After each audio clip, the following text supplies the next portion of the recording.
I stood at the edge of the banquet hall, my heels sinking into the deep crimson carpet, the kind that swallows sound but amplifies the weight of every glance. My name is Isabella Brown, and I'm telling you this because I need you to hold it close, to carry it like a secret you've sworn to keep. That night, my brother's voice cut through the murmur of the crowd, sharp and careless like a shard of glass. Isabella. She's nobody, he said, his laugh cold, his new captain's bars gleaming under the chandelier's golden light. Just my sister stuck in this dead-end town. The room laughed with him, a swift, jagged sound that wrapped around my chest and squeezed. I didn't flinch. I've learned not to.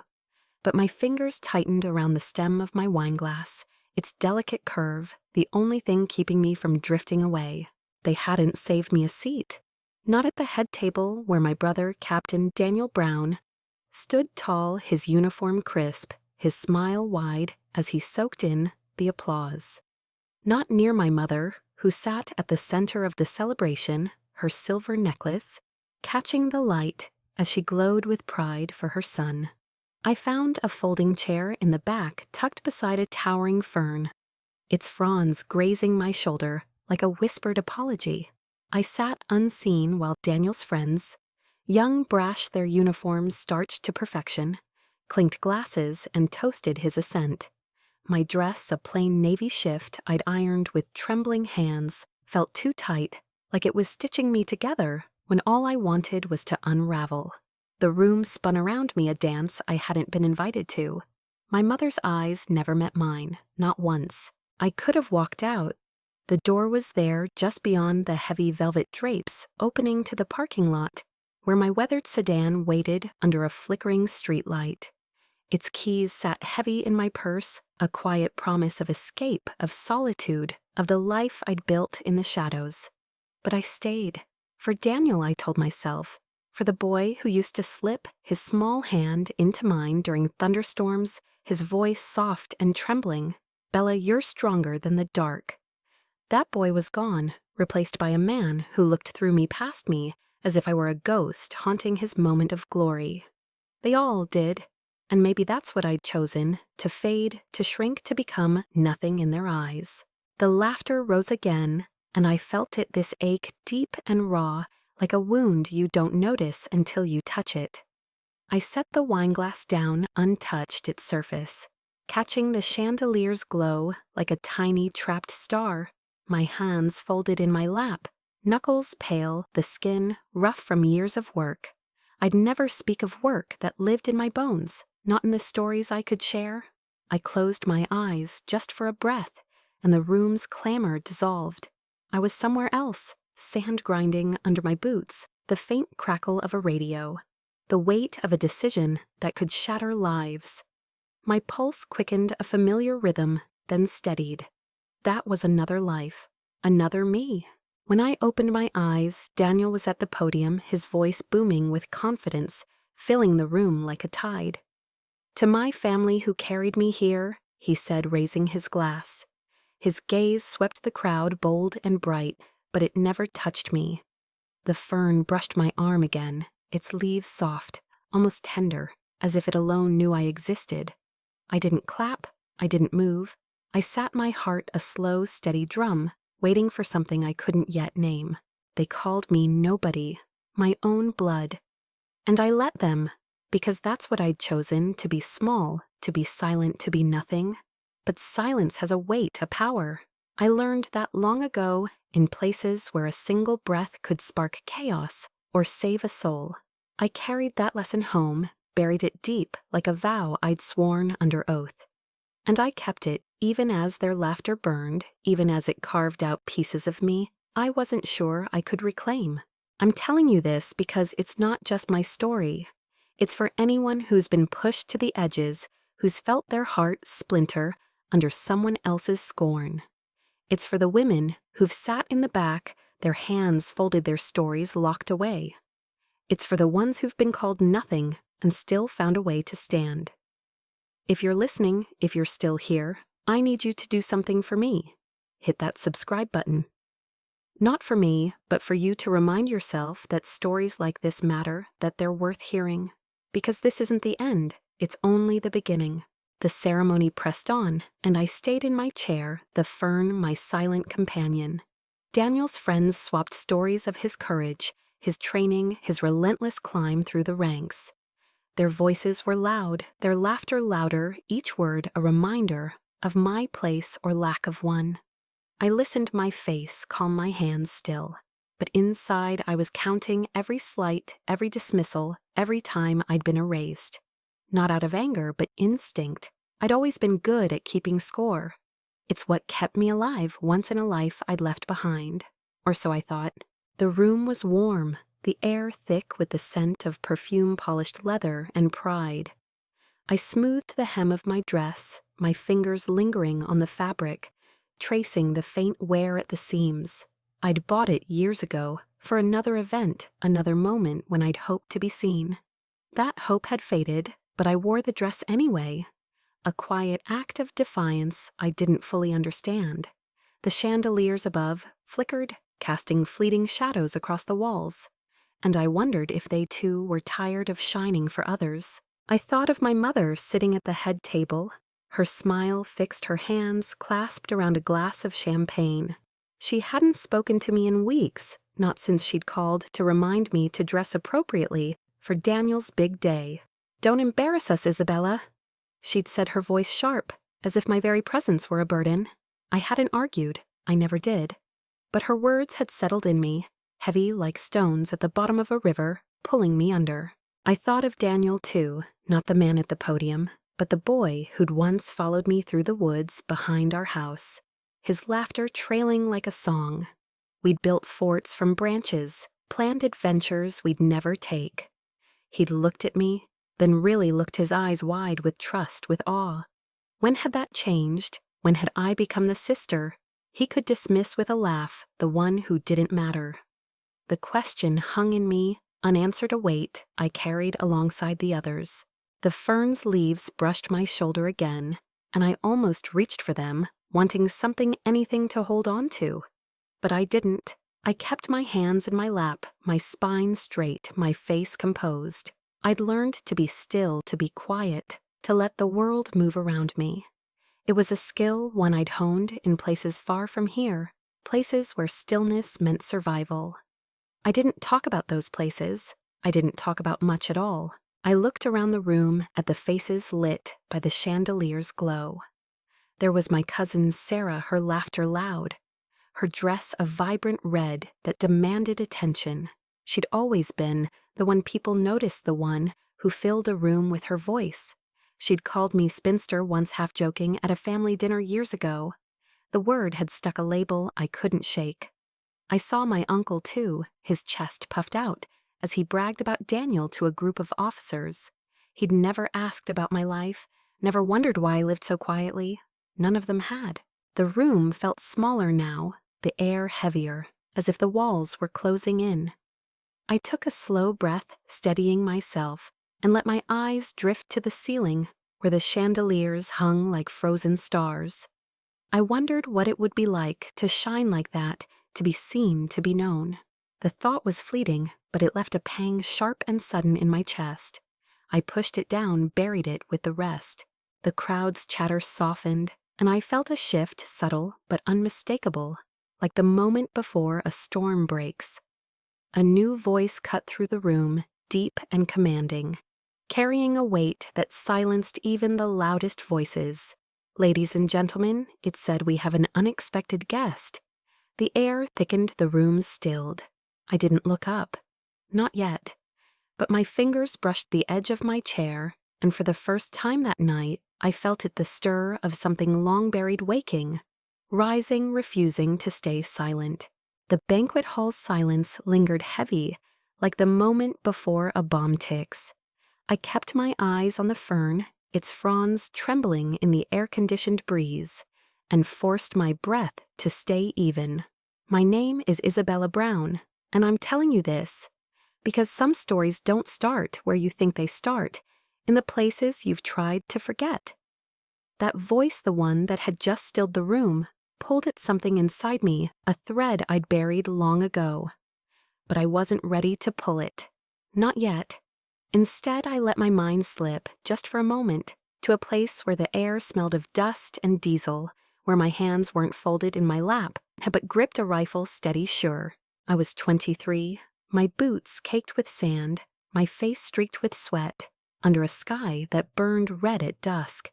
The desert stretched endless around me, a place where time didn't exist. Only the next step, the next order. I wasn't Isabella Brown, then not to them. I was specter in name, whispered in briefing rooms, a shadow who moved through chaos and left no trace. My team trusted me, not because I spoke, but because I didn't. Because when the radio crackled with panic, when the world tilted toward disaster, I was the one who stayed calm. I was the one who decided who came home. There was a night god, I can still feel it. A village small, tucked in a valley where the mountains loomed like sentinels. We'd been sent to extract a diplomat, a man whose name I never learned, only that his life was worth more than ours. The intel was bad. Ambush. Bullets tore through the dark, and my team scattered voices, screaming through the comms.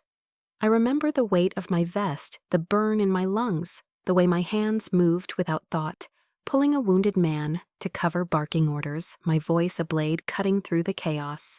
We got out, barely. The diplomat lived. 2 of my team didn't.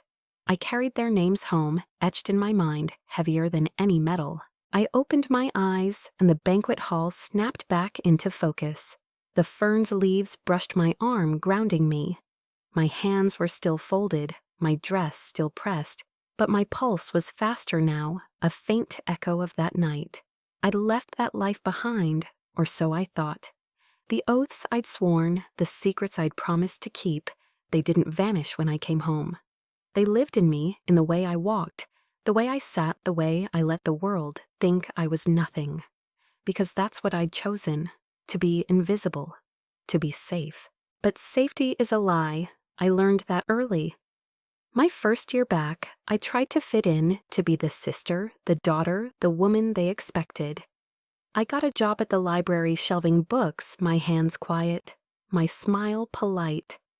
I listened to my mother's lectures about settling down, about making something of myself. I nodded, said nothing. Daniel was the star then, too fresh out of officer training, his future bright. I went to his graduation, sat in the back, clapped when they called his name. He didn't see me, nobody did. And I let them think I was just Isabella, the one who stayed, the one who didn't matter. Sometimes late at night, when the house was quiet and the world felt too small, I'd pull out the box I kept under my bed. Not a metal case, not a trophy, just a battered tin, the kind you'd store cookies in. Inside a folded map, a single dog tag, a photograph of my team, their faces blurred by time. I'd sit on the floor, the wood cold against my legs, and trace the map's creases with my finger. Routes I'd memorized, places I'd never speak of. The dog tag wasn't mine, it belonged to a man who didn't come home.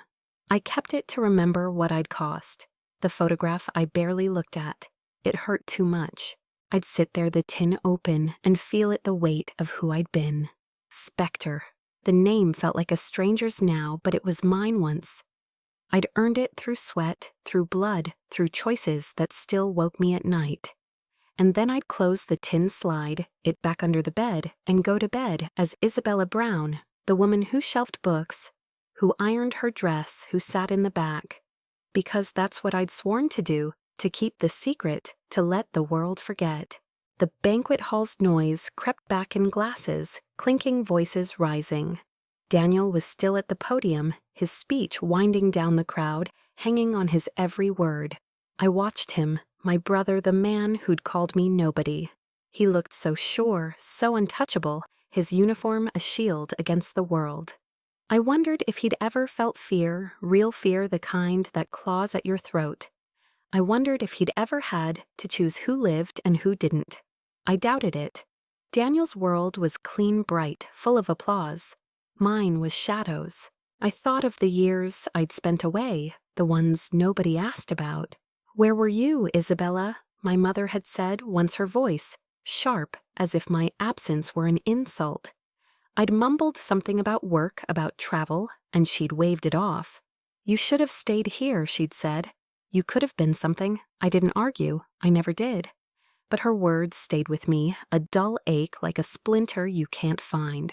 She didn't know. None of them did. And I'd made sure of it. The fern brushed my arm again, and I almost smiled. It was the only thing in this room that didn't judge me, didn't expect me to be more or less than I was. I let my fingers graze its leaves just for a moment, feeling the soft resistance. It reminded me of a night in the desert, after a mission when I'd sat under a scraggly tree, its branches barely alive, and felt the world hold its breath. I'd been alone then too, but not lonely. Not like now. Loneliness is a strange thing. It's not the absence of people, it's the absence of being seen. I'd felt it creep in over the years, slow like frost on a window. Sometimes I'd catch myself in the mirror and not recognize the woman, staring back lines around her eyes, hair streaked with gray, a face that carried too much. I'd wonder who she was, this Isabella Brown, and if Spectre was still in there waiting. Sometimes I'd forget I was ever anything but forgotten. The crowd's applause snapped me back. Daniel was stepping down, shaking hands, his smile wide. My mother was on her feet, clapping her face alight with pride.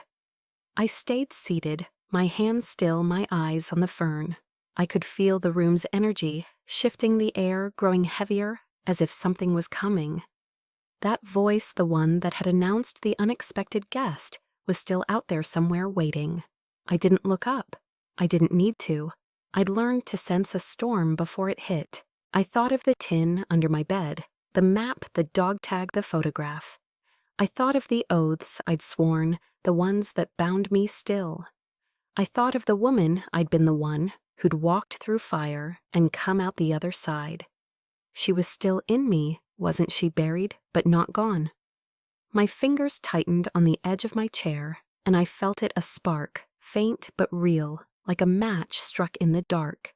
The room hushed again, and I knew it was coming, whatever it was. The fern trembled as if it felt it too.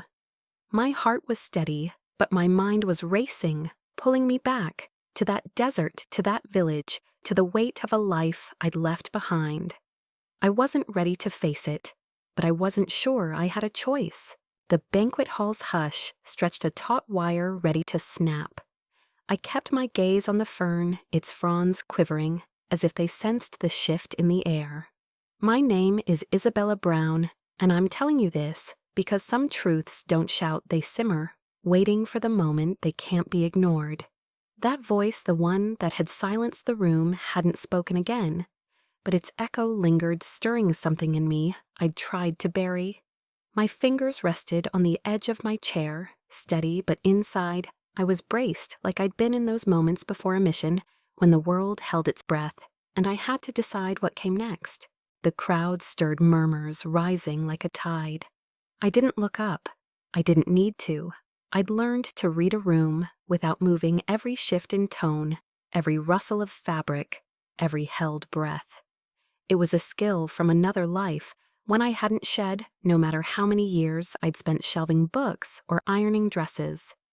I let the noise wash over me, let it carry me back to the present, to this folding chair, this fern, this room, where I was nobody. My brother's laugh, his cruel, nobody still burned in my chest, but I didn't let it show. I never did.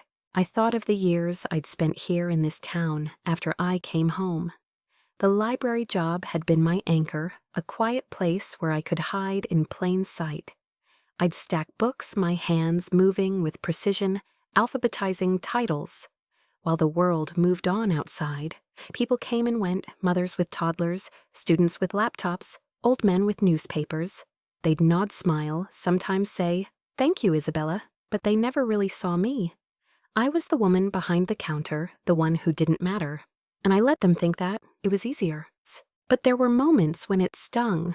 Like at the grocery store when Mrs. Callahan, who'd known me since I was a child, patted my arm and said, "You're so good to stay here, Isabella. Not everyone's meant for big things." Her smile was kind, but her words landed like a slap. Or at the town fair when my cousin Sarah, her red lipstick bold, laughed and called me the spinster aunt in front of her friends. They'd giggled and I'd smiled, tight-lipped, and walked away. I didn't argue, I never did, but each word, each dismissal was a stone I carried piling up until my shoulders ached. I thought of my mother too, her voice sharp over the phone last week. "Don't wear that old dress, Isabella. This is Daniel's day." As if I'd ever stolen anyone's light. As if I'd ever wanted to. I'd nodded into the receiver, said of course, and hung up. The dress I wore, now navy and simple, was the one she'd meant. I'd ironed it anyway, pressed each seam until it was perfect, because even in my invisibility, I had my pride. Small, quiet, but mine. The banquet hall buzzed with chatter again, Daniel's friends loudest of all. I caught snippets, his training, his medals, his bright future. They spoke as if I weren't there, as if I couldn't hear. One of them, a young lieutenant with a sharp jaw, leaned toward Sarah, who'd joined their table. "Daniel's the real deal," he said, his voice carrying. "Not like some people who just exist." Sarah laughed, her earrings glinting as she tossed her hair. I didn't look at her. I didn't need to. I knew that laugh knew it was aimed at me. I could have stood up, could have walked to their table, set my wineglass down, and said something, anything to make them see me. But I didn't. I stayed seated, my hands folded my face, calm, because that's what I did. I endured. I'd endured worse than their laughter, worse than their pity. I'd endured nights when the world felt like it was collapsing, when my choices meant life or death. This was nothing, and yet it wasn't. It was a different kind of wound, one that didn't bleed, but lingered festering in the quiet. I thought of the library again, of the mornings when I'd unlock the doors before dawn, the air cool and still. I'd walk the aisles, my footsteps soft, and feel a kind of peace. The books didn't judge. They didn't ask who I was or what I'd done. They just were. Sometimes I'd pull one from the shelf, a history of war, a biography of a soldier, and read a page or two, my fingers tracing the words. I'd remember the desert, the weight of my rifle, the way my team looked at me, and when I gave the order to move. I'd close the book, slide it back, and go on with my day. But those moments, brief as they were, reminded me I was still in there. Spectre. Not gone, just waiting. I'd always been kind, even when it hurt.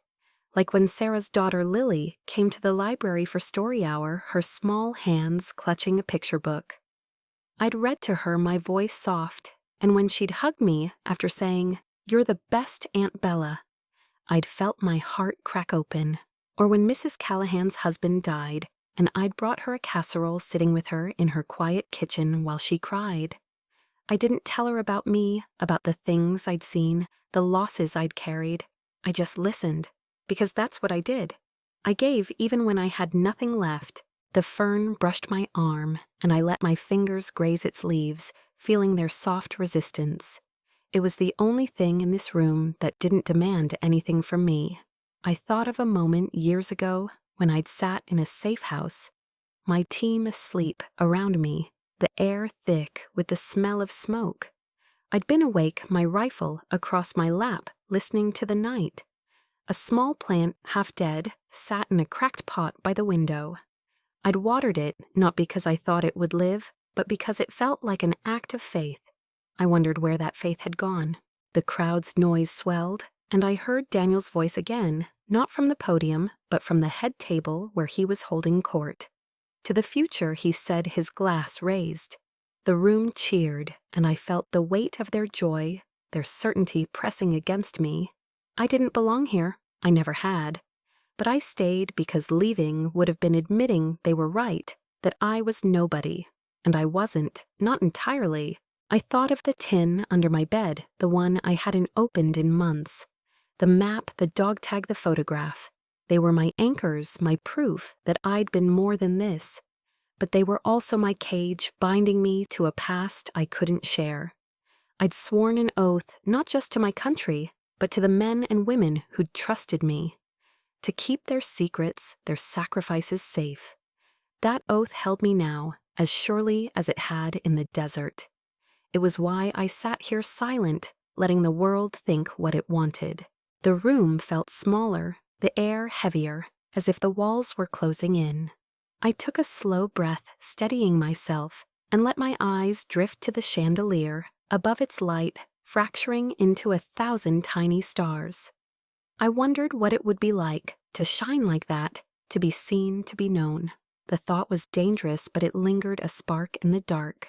The crowd hushed again, and I felt it the same shift I'd sensed before. Stronger now, like the air before a strike. That voice, the one that had announced the guest, was out there waiting. I didn't look up. I didn't need to. I'd spent years sensing what was coming, reading the signs in the silence. My fingers tightened on the chair, and I felt her specter, stirring her shadow, stretching across the years. I wasn't ready to face her, but the world, it seemed, had other plans. The banquet hall's silence broke splintering into whispers, and the clink of glasses as the crowd settled back into its rhythm.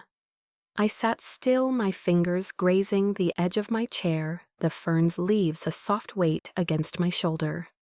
My name is Isabella Brown, and I'm telling you this because some moments don't just happen. They build like a storm you feel in your bones before the first drop falls. The voice that had hushed the room hadn't spoken again, but its echo clung to me, a warning I couldn't shake. I kept my eyes on the fern, its fronds trembling in the faint breeze of the air conditioning, and tried to anchor myself to this moment, this chair, this life. But the past was clawing its way up, and I wasn't sure I could hold it back. I almost didn't come tonight. The invitation had arrived 2 weeks ago, a cream envelope with my name inked in careful script, tucked between bills in my mailbox. Captain Daniel Brown's promotion ceremony, it read, followed by a date, a time, and the address of this grand hall, all chandeliers and polished wood. I'd held it in my hands, the paper cool against my fingers, and felt a familiar dread. These events were never for me. They were for Daniel, for my mother, for the people who shone. I was the one who sat in the back, who clapped politely, who left early. I'd set the invitation on my kitchen counter and ignored it for days, telling myself I could skip it. No one would notice, but my mother had called, her voice sharp through the phone. "You're coming, Isabella. It's your brother's day. Don't make it about you." I'd swallowed the sting, nodded as if she could see me, and said I'll be there. I'd chosen the navy dress, the one she'd criticized, and ironed it until the seams were sharp, as if perfection could shield me. I'd driven here alone, my sedan, rattling over the familiar roads of our small town, the radio off the silence my only companion. I'd parked under the streetlight, checked my reflection in the rearview mirror, and walked in, knowing I was stepping into a room that wouldn't see me. Now, sitting here, I wondered why I'd bothered. The head table glittered with my family Daniel, his uniform crisp, his smile wide, my mother, her silver necklace catching the light. Sarah, my cousin, her red dress bold, her laughter louder than the rest. They were the center of the room, the heart of the celebration, while I was the afterthought, tucked away with the fern. Daniel's friends, all young officers, filled the tables around them, their voices brash, their stories full of bravado. I caught fragments, missions they'd never seen, dangers they'd only read about. They spoke as if they owned the world, as if no one else's story mattered. I shifted in my chair, the metal creaking faintly, and smoothed the hem of my dress. My hands were steady, but my chest was tight, the ache from Daniel's nobody still raw. I could still hear it, his laugh, the room's echo, the way it had carved out a piece of me. I'd endured worse, I told myself.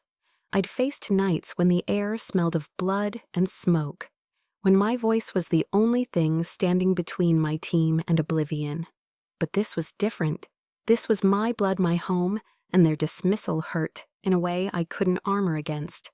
The crowd's chatter swelled, and I saw Sarah lean toward the lieutenant from earlier, her earrings glinting as she whispered something. He laughed, his eyes flicking toward me, just for a moment before turning away. I knew that look. Pity mixed with disdain. The spinster sister, the one who'd stayed, who'd never amounted to anything. I didn't flinch. I'd learned to keep my face still, my eyes calm even when the world tried to break me. But my fingers tightened on the chair, and I felt her specter stirring her shadow, stretching across the years. I pushed her down, buried her again. This wasn't her place. I thought of the library, my refuge, where I'd spent the morning before, coming here. I'd unlocked the doors at dawn, the air cool, the shelves quiet. I'd walked the aisles, my footsteps soft, and felt the world settle. A young girl, maybe 8, had come in her backpack heavy, her eyes bright. She'd asked for a book on spies, her voice eager. I'd smiled, led her to the section, and pulled one from the shelf, a thriller about covert missions. Nothing like the truth. "This one's good," I'd said, and she'd grinned, clutching it like a treasure. I'd watched her go, wondering what she'd think if she knew. But I didn't tell her. I never did. The banquet hall's lights dimmed slightly, signaling the start of the formal program. A colonel, gray-haired and stern, took the podium, his voice steady, as he began the ceremony. I listened, half-focused, my mind drifting to the tin under my bed, the map, the dog tag, the photograph. I hadn't opened it in months, but I could feel it, its weight pulling at me. Those were my anchors, my proof, but also my chains. I'd sworn to keep them hidden, to keep Spectre buried, to let Isabella Brown be enough. But sitting here in this room that didn't want me, I wasn't sure she was. Daniel stood as his name was called, his posture perfect, his smile practiced. The colonel pinned the new bars to his uniform, and the room erupted in applause. My mother was on her feet. Her hands clasped her face, alight with pride. I clapped too, my hands moving automatically, but my heart was elsewhere. I thought of another ceremony years ago, in a room far from here where no one clapped, where the air was thick with silence. I'd stood then, my head high, as a medal was pinned to my chest, my codename whispered with reverence. No one here knew, no one ever would. The colonel stepped down, and Daniel returned to the head table, shaking hands, accepting congratulations. I watched him, my brother, the man who'd called me nobody. He moved with ease, as if the world had been built for him. I wondered if he'd ever doubted himself, ever felt the weight of a choice that couldn't be undone. I doubted it. Daniel's world was light, full of cheers and chandeliers. Mine was shadows, and I'd chosen it that way. The fern brushed my arm, and I let my fingers graze its leaves, grounding myself. I thought of that cracked pot in the safe house, the half-dead plant I'd watered, not because it would live, but because it felt like hope. I'd lost that hope somewhere along the way, hadn't I? Or maybe it was just buried like Spectre, waiting for a reason to rise. The crowd's noise softened, and I felt it again, that shift like the air before a strike. The door at the far end of the hall opened, and a figure stepped through, tall, commanding his presence, pulling every eye. The murmurs stopped, replaced by a hush, so deep it felt like the room was holding its breath. I didn't look up. I didn't need to. I'd felt this before, in places where power wasn't announced, it was known. My fingers tightened on the chair, and I braced myself not for what was coming, but for who I might have to become. The banquet hall's hush deepened a silence so thick it pressed against my skin. I sat still, my fingers curled around the edge of my chair, the fern's leaves a faint whisper against my shoulder. My name is Isabella Brown, and I'm telling you this because some moments don't just break, they shatter, and you're left to gather the pieces in the dark. The figure at the door hadn't moved, but his presence filled the room, pulling every eye, every breath toward him. I didn't look up. I couldn't. Not because I was afraid, but because I knew deep in my bones, where Spectre still lived, that this was no coincidence. The air crackled like it had in those moments before, a mission when the world narrowed to a single point, and I had to be ready. The crowd's murmurs died, completely replaced by the soft creak of chairs as people turned to see. I kept my eyes on the fern, its fronds trembling, as if they too felt the weight of what was coming. My heart was steady, but my mind was racing, pulling me back to nights when I'd stood in shadows waiting for a signal, a voice, a sign that everything was about to change. I'd learned to trust that instinct to let it guide me when words failed. It was guiding me now, whispering that this moment wasn't random. Someone had come, and they weren't here for Daniel. Footsteps echoed deliberate, measured cutting through the silence like a blade. They were heavy, purposeful, the kind that belonged to someone who commanded without speaking.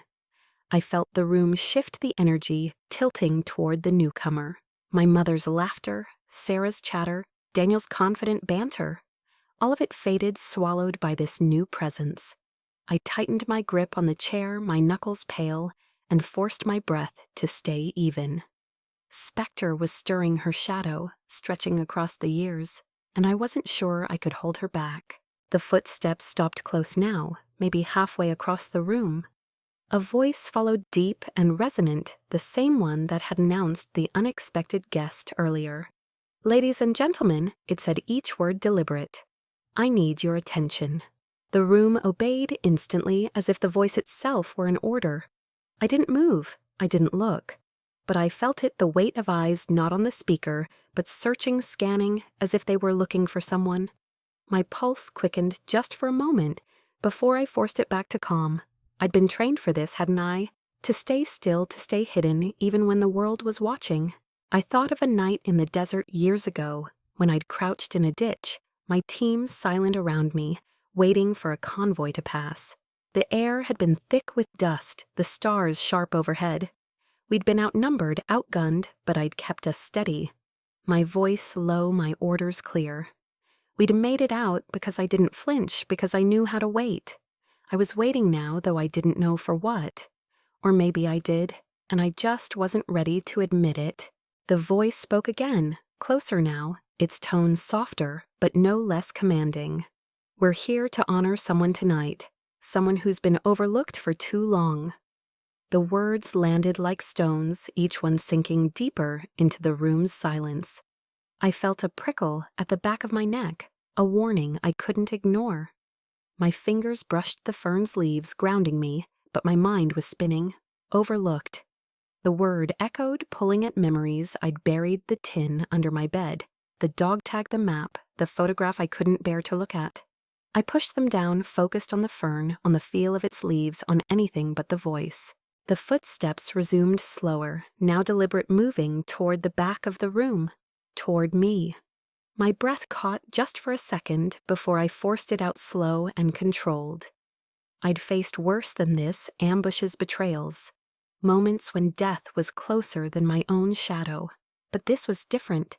This was my life, my family, my carefully built wall of invisibility, and it was crumbling. I could feel it, the cracks, spreading, the past seeping through. I thought of Daniel at the head table, his smile frozen, his eyes, probably searching the room like everyone else is. I thought of my mother, her hands clasped her pride. For her son interrupted by this stranger.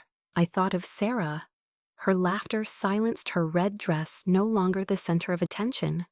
They didn't know. None of them did. And I'd made sure of it, hadn't I? I'd chosen this to be Isabella Brown, the nobody, the sister who stayed, the woman who didn't matter. But the footsteps were closer now, and I wasn't sure I could hide anymore.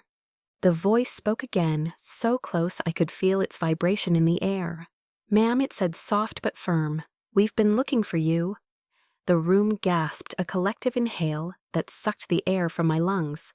I didn't move, I didn't look up, but my fingers froze on the fern, and I felt her specter rise, her shadow, filling me, her strength steadying me. I wanted to shrink, to disappear, to let the ferns swallow me whole. But I couldn't. Not now. I thought of the library, of the girl with the spy book, her eyes bright with dreams of heroes. I'd smiled at her, handed her the book, and said nothing about the truth. I thought of the safe house, the cracked pot, the plant I'd watered, because it felt like faith. I thought of the desert, the weight of my rifle, the lives I'd saved, the ones I'd lost. I thought of the oath I'd sworn, the one that bound me still. To silence, to secrecy, to a life no one could know. But someone knew. Someone had found me. The footsteps stopped right beside me. I could feel the heat of his presence, the weight of his gaze. The room was silent, every eye on us, but I kept mine on the fern, its leaves my only anchor. "Ma'am," he said again, his voice lower now, almost reverent. "Please." It wasn't a command, but it carried the weight of one. My heart pounded, but my hands were steady, my training kicking in. I'd faced generals, warlords, men who could end me with a word. I could face this. I lifted my eyes, slow, deliberate, and met his gaze. He was older, his face lined, his uniform heavy with medals, his eyes sharp with recognition. A colonel, maybe more, his presence commanding, not because of his rank, but because of what he knew. He looked at me, not as Isabella Brown, but as her. Spectre, the woman I'd buried. The room was a blur, now the faces of my family. Daniel's friends, Sarah's red dress, all of it faded. It was just him and me and the truth we both carried. He extended a hand not to shake, but to offer to pull me from the shadows. I didn't take it, not yet, but I stood my movements slow, my spine straight, my navy dress falling into place. The fern brushed my arm one last time as if saying goodbye. The room was still, the silence deafening, and I felt their eyes, Daniel's, my mother's, Sarah's, burning into me. They didn't know, but they were about to. The banquet hall was a vacuum, the silence so absolute, it swallowed every breath, every rustle, every heartbeat. I stood my navy dress settling around me, the fern's final touch, lingering on my arm like a whispered farewell. My name is Isabella Brown, and I'm telling you this because some truths don't just surface. They erupt, tearing through the lies you've built to keep them down. The colonel's eyes held mine, steady, unyielding, and in them I saw not just recognition, but reverence. He knew me, not the woman who shelved books, not the sister who sat in the back, but her, Spectre, the shadow I'd buried under years of silence, now clawing free. "Colonel," I said, my voice low, barely above a whisper, but it carried in the stillness. I wanted to stop this, to push him back, to keep the wall I'd built intact. But his gaze didn't waver, and I knew it was too late. The room was watching their eyes like needles piercing through the invisibility I'd worn like armor. My hands were steady, but my chest was tight, the weight of 1,000 buried moments pressing down. I thought of the tin under my bed, the dog tag, the map, the photograph I couldn't face. I thought of the desert, the blood, the choices that still woke me at night. And I knew standing here that I couldn't run from them anymore. He stepped closer, his medals glinting under the chandeliers, his voice dropping to a tone meant for me alone. "Captain Isabella Brown," he said, and the room gasped, a sharp collective sound that cut through the air. "Codename Spectre, it's an honor to find you." The words landed like a detonation, and I felt the world tilt. My full name, my rank, my codename spoken aloud, after years of silence, felt like a violation and a release all at once. I wanted to deny it, to shake my head, to say, "You've got the wrong woman," but I didn't, because he didn't, and because deep down I was tired of hiding. The room was frozen, every face turned toward me, Daniel's, my mother's, Sarah's. The young officers who'd laughed at my brother's nobody. Their eyes were wide, confused, some disbelieving, but I didn't look at them. I kept my gaze on the colonel, his face a map of respect, and something else, gratitude. He knew what I'd done, what I'd sacrificed, and he wasn't here to let it stay buried. My throat tightened, and I felt Spectre rise, filling me her strength, steadying my legs, her silence guiding my words. "Sir," I said, my voice stronger now, though still soft, "I'm retired. That life is gone." It was a plea, a last attempt to keep the shadows where they belonged. But he shook his head just slightly, and his eyes softened as if he understood the cost of what he was about to do. "You don't retire from what you did," he said loud enough for the room to hear. "You saved lives. You changed the course of missions we can't even speak of. And we've been looking for you, Captain, to say what should have been said years ago." He paused, his gaze sweeping the room, then returning to me. Thank you. I thought of that night, the one that haunted me most. A village in the mountains, the air thick with smoke, the radio screaming with chaos. My team was pinned down the diplomat we were sent to save, bleeding out behind a crumbling wall. The intel was wrong, the enemy closer than we'd thought. I'd made the call split, the team draw fire, get the diplomat out. I'd carried him myself, his weight heavy on my shoulder, my rifle in one hand, my voice barking orders through the comms. We'd made it to the extraction point, but not all of us. 2 men, Parker and Ruiz, didn't come home. I'd written their letters, my hands shaking, my words too small for their loss. I'd carried their names ever since, heavier than any metal. The colonel's words pulled me back, and I realized my eyes were wet, though I hadn't cried. Not yet. The room was still, the silence a weight I could feel. I glanced just for a moment at the head table. Daniel's face was pale, his mouth open, his captain's bars suddenly small. My mother's hands were frozen on her glass, her pride replaced by something I couldn't name, shock maybe, or shame. Sarah's red dress seemed dimmer, her laughter gone, her eyes wide with disbelief. They didn't know. None of them did. And now they did. I wanted to speak, to downplay it, to say it wasn't what they thought. But the colonel wasn't done. He turned to the room, his voice rising, commanding. This woman, he said, gesturing to me, led operations that saved hundreds of lives. She made decisions under fire that most of us couldn't dream of. She is a hero, and it's time we honor her as one. The room stirred a ripple of whispers, but no one dared speak. Not yet. I thought of the medal, the one pinned to my chest in that silent ceremony years ago. I'd never worn it, never shown it to anyone. It was in the tin under my bed, wrapped in cloth to keep it from tarnishing. I'd wanted to forget it, to forget the cost of earning it. But standing here with the colonel's words echoing, I realized I couldn't. Not anymore.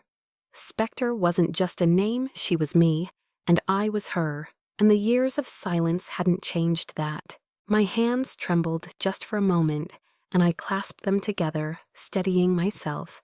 The colonel looked at me, waiting, as if he knew I needed to choose. I could walk away, sit back down, let the fern hide me again. Or I could stand here, let the truth breathe, let the world see.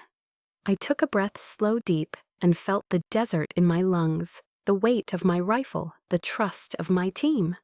I felt Parker and Ruiz, their names, a quiet strength. And I nodded just once to the colonel, not for me, but for them. He smiled a small, knowing smile and turned back to the room. Captain Brown, he said, his voice clear, we owe you a debt we can never repay. The words hung in the air, and I felt them settle, not as a burden, but as a release. The room was still frozen, but I could feel it, the shift, the turning of eyes, the dawning realization that I was not, and had never been, nobody. I thought of the library, the girl with the spy book, her dreams of heroes. I thought of the safe house, the cracked pot, the plant I'd watered. I thought of the desert, the blood, the lives I'd saved, the lives I'd lost. And I stood taller, my navy dress, no longer a shield but a statement. I was Isabella Brown. I was Spectre. And for the first time in years, I wasn't hiding. The banquet hall trembled with a new kind of silence, not the hush of anticipation, but the weight of truth laid bare. I stood, my navy dress a quiet anchor, the colonel's words still ringing in my ears. My name is Isabella Brown, and I'm telling you this because some victories don't come with fanfare, they come in the quiet, in the moment when the world finally sees you and you let it. The room was a sea of faces all turned toward me, their eyes wide with shock, awe, and something else, regret. I felt their gazes like a current pulling at me, but I stood firm, my hands clasped my spine straight. Spectre's strength steadying me where Isabella might have faltered. The colonel stepped back, his presence still commanding, but his focus was on me, a silent invitation to take this moment. I didn't want it, not the attention, not the reverence, but I couldn't turn away. Not now. The fern was behind me, its leaves no longer touching me, as if it too knew I didn't need its shelter anymore. My chest was tight, the weight of years pressing down, but my breath was steady, trained by nights when panic wasn't an option. I thought of Parker and Ruiz, their names a quiet pulse in my heart, and I let them guide me not toward pride, but toward peace. The room stirred a ripple of movement, breaking the stillness. One by one, people stood officers first, their uniforms crisp, their faces solemn. A young lieutenant, the one who'd laughed with Sarah, was the first, his eyes meeting mine with a nod, sharp and respectful. Others followed their chairs, creaking their medals glinting under the chandeliers. My mother was still seated, her hands frozen on her glass. Her face pale, but Daniel stood slow, his captain's bars catching the light. His eyes found mine, and for the first time that night, they didn't look through me. They saw me, and they were heavy with something I hadn't seen in years, guilt. I didn't move. I didn't speak. My silence was my power, as it had always been. I'd learned it in the desert, in briefing rooms, in moments when words could kill or save. I let it speak, now let it fill the space between me and the room between me and my family, between me and the woman I'd been. The colonel raised a hand, a small gesture, and the room settled, though the standing officers didn't sit. "Captain Brown," he said, his voice clear, "we salute you." He brought his hand to his brow, sharp, precise, and the officers followed, a wave of salutes rippling through the room. I thought of that night in the village, the one that never left me. The smoke, the screams, the weight of the diplomat on my shoulder as I ran my team's voices, crackling through the comms. I'd made the call split, the team drawn fire. Parker and Ruiz had followed my orders, trusted me, and they'd paid the price. I'd carried their dog tags home, written their letters, sat in my room with the tin, open, my hands shaking. I'd thought that was my punishment, to carry them alone. But standing here with the room saluting, I realized it wasn't. They were with me, not as a burden, but as a strength. I nodded just once, to the colonel, to the room, to them. The salutes dropped, but the room didn't relax. The air was thick charged, as if the truth had rewritten the rules. I felt Daniel's eyes still on me, and I turned, meeting his gaze. His face was a map of conflict, shock, shame, and something softer, something like the boy who'd once called me brave. He took a step toward me, hesitant, his mouth opening as if to speak. "Bella," he said, his voice cracking, barely audible. I didn't know. It was an apology, raw and unpolished, but it hung there fragile, waiting for me to take it. I didn't. Not because I was angry, but because I didn't need to. His words, his regret, they were his, to carry, not mine. I looked at him, my brother, the man who'd called me nobody, and I saw him for what he was. A man who'd never had to face the dark, who'd never had to choose who lived and who didn't. I didn't hate him. I didn't love him less. I just saw him, and that was enough. I nodded, slight, almost imperceptible, and turned back to the colonel, my silence louder than any words I could have spoken. My mother was standing now, her hands trembling, her necklace no longer gleaming. She didn't approach, didn't speak, but her eyes were wet. Her face a mirror of Daniel's guilt.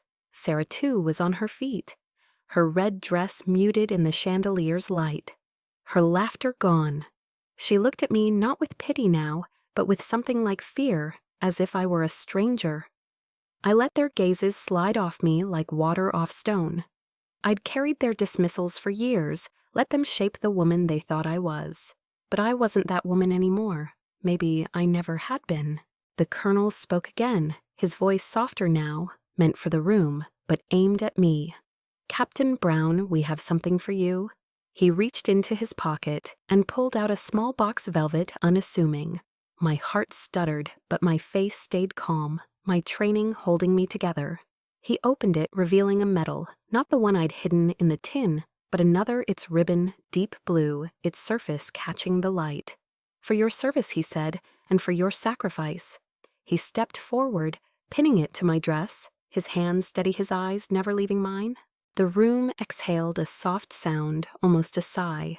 I felt the metal's weight, small but heavy, like the dog tags I'd carried, like the names I'd never forget. I didn't look at it. I didn't need to. I knew what it meant. Not glory, not pride, but acknowledgement. For Parker, for Ruiz, for the team I'd led, for the woman I'd been. I nodded to the colonel, my throat tight, and whispered, "Thank you." It was all I could manage, but it was enough. The room broke into applause, slow at first, then swelling, filling the space with sound. I stood there letting it wash over me, not for me, but for them, for the men and women who'd trusted me, who'd followed me into the dark. I thought of the library, the girl with the spy book, her dreams of heroes. I thought of the safe house, the cracked pot, the plant I'd watered. I thought of the desert, the blood, the lives I'd saved, the lives I'd lost. And I let the applause fade, let the room blur, let Spectre and Isabella become one. Daniel approached again, closer this time, his face raw, his voice low. "Bella, I'm sorry." I looked at him, saw the boy he'd been, the man he was, and I felt no anger, only a quiet sorrow. I know I said my voice, soft, final. I didn't need his apology. I didn't need their regret. I had my truth, and it was enough. The banquet hall's applause faded, leaving a soft hum in its wake, like the aftershock of a storm. I stood the metal's weight, a quiet presence on my navy dress, the colonel's gaze still warm on me. My name is Isabella Brown, and I'm telling you this because some stories don't end with a shout. They end with a whisper, a step, a door closing behind you. The room was alive again, voices rising, chairs shifting, but it felt distant, as if I were watching it through glass. I'd been seen, not just as Isabella, not just as Spectre, but as both, and the weight of that truth settled over me, not heavy but steady, like a hand on my shoulder. I took a breath, slow, deliberate, and let my eyes drift to the fern, its fronds still, as if it too knew the moment had passed. The colonel nodded to me, a small gesture of respect, and stepped back, his role complete. I didn't move, not yet. I let the room's energy swirl around me, let the faces Daniel's, my mother's, Sarah's blur into the background. They'd seen me now, but I didn't need their eyes anymore. I'd carried their blindness for years, let it shape the woman they thought I was. But that woman was gone, or maybe she'd never existed. I was something else, something whole, and I was ready to walk away. I thought of the library, my quiet refuge, where I'd return tomorrow. Unlocking the doors at dawn, walking the aisles with the same soft steps. The books would be there, waiting their stories silent until someone opened them. I'd shelve them my hands, steady my heart calm, and I'd smile at the girl with the spy book, maybe tell her, "You're stronger than you know." I wouldn't tell her about me, about Spectre, about the desert or the dog tags. But I'd carry that truth in my spine, in the way I stood, in the way I moved through the world. And that would be enough. I turned my movements slow and walked toward the door, my heels clicking softly on the polished floor. The crowd parted, not dramatically, but with a quiet respect, their murmurs trailing me like a breeze. I didn't look back at Daniel, though I felt his eyes heavy with the apology he'd tried to give. I didn't look at my mother, her hands still trembling, or Sarah, her red dress no longer bold. They'd carry their regret, their questions, their new understanding of me. I didn't need to see it. I'd spent years seeking their approval, their love, their acknowledgement. I didn't need it anymore. The door was open, the night air cool against my skin as I stepped outside.